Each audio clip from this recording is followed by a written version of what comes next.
The hum of the Aurora's engines was the only sound keeping Lieutenant Daniel Cross company as he tinkered with a busted plasma conduit. His life aboard the exploration vessel wasn't glamorous. He wasn't a commander, a fighter pilot, or a politician. He was an engineer, one of many. His job was to keep things running while others claimed the glory. It had been 3 months since Aurora entered the Zalorian Rift, a stretch of space rumored to house civilizations far older than humanity.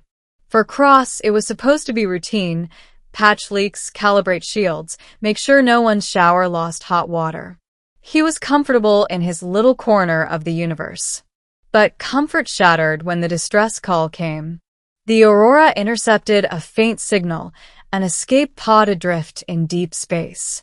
Against orders, Daniel volunteered for the recovery mission. Maybe it was his nagging sense of empathy, or the fact that he couldn't bear to think of someone freezing alone in the void. The pod was heavily scarred, its outer hull seared with plasma burns. Inside, he found her. She wasn't human. Her skin shimmered faintly like polished silver under dim light.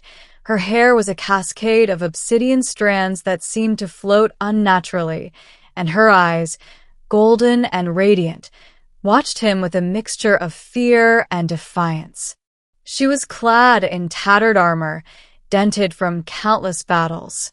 He reached for her hand instinctively, whispering reassurance. "Easy there, sweetheart. You're safe now." She blinked, surprised by the word.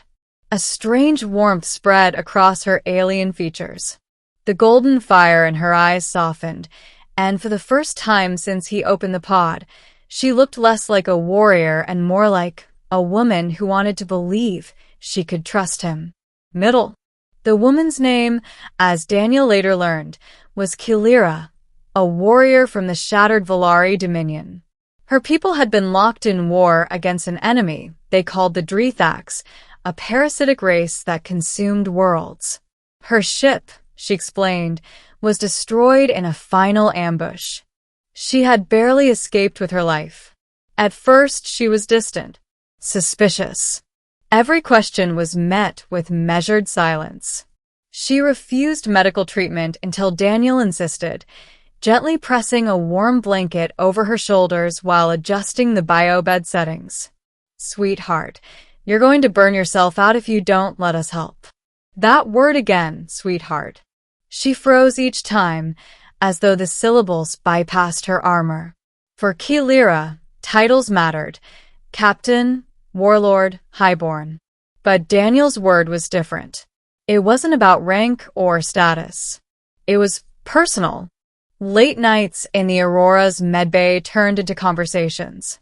She told him about the twin suns of her homeworld, the endless crystalline oceans, and the way her people danced under the auroras that lit their skies. Daniel, in turn, spoke of Earth, his mother's cooking, baseball under summer skies, and how he once nearly flunked out of engineering school before clawing his way back. One night, while calibrating the plasma regulator beside her, he slipped again. "Pass me that wrench, sweetheart." She blushed, the silver tint of her cheeks taking on a faint violet glow. Her golden eyes flickered down, then back up at him. Softly, almost shyly, she whispered, "Say it again." Daniel paused, his heart skipping. He hadn't meant anything by it, not really. But seeing her proud, battle-hardened composure melt away at something so small, it was disarming.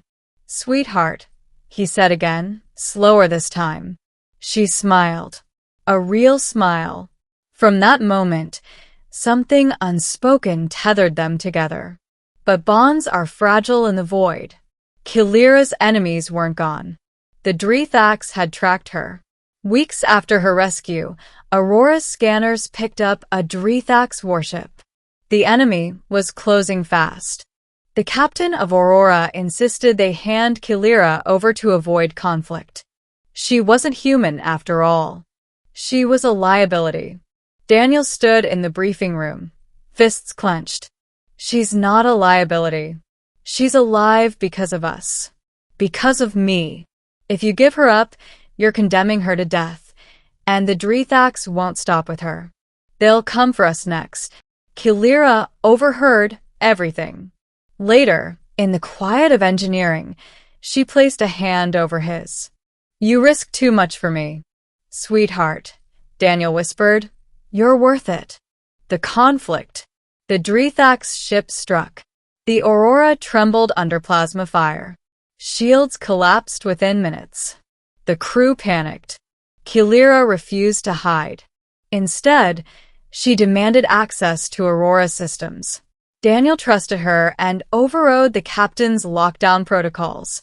Together, they rerouted power, recalibrated weapons, and fed targeting data through her alien algorithms. Side by side, they fought. Daniel's hands flew across controls while Kilira barked commands, her warrior instincts sharper than any human officer. For the first time, Aurora wasn't just a human vessel. It was a fusion of two worlds, two minds working in unison. When the Dreathaks boarded, Daniel grabbed a plasma cutter, an engineer's tool, not a soldier's weapon. He fought clumsily, protecting her back while she carved through enemies with a grace that was both terrifying and beautiful. But victory had a price. The Aurora was crippled, floating powerless in the rift. The Dreathaks ship lay in ruins, but the threat was far from over. Reinforcements would come. In the aftermath, Kilira revealed her deepest secret. She wasn't merely a warrior. She was Valari Highborn, an heir to the Empress's throne. With her empire shattered, she was the last of her line. If she died, her people's legacy would vanish. Daniel stared at her, stunned. All along, he thought he was helping a lost soldier. Instead, he had been protecting a symbol of hope for an entire civilization. And yet, when he whispered, "Sweetheart," she still blushed, looking at him not as an empress, but as a woman who had found something she thought impossible. Tenderness. Ending. Aurora limped to a hidden Valari outpost, where remnants of Kilira's people awaited. When she stepped onto the landing bay, battered but alive, they knelt. She had returned, not just as their princess, but as their future empress. Daniel expected her to leave him there, to vanish into the stars where he couldn't follow. He was, after all, just an engineer. But as the Valari guard approached, Kilira took his hand. "He stays," she commanded. Her voice was steel. "This human saved me when galaxies turned their back. He is not my servant. He is my chosen." Whispers rippled through the crowd. To Valari, titles were sacred. For their empress-to-be to claim a human engineer as her chosen, it was unthinkable. And yet, when she turned to him, golden eyes shining, she whispered so only he could hear. "Say it again." Daniel's heart pounded. The entire galaxy might have been watching, but in that moment, there was only her.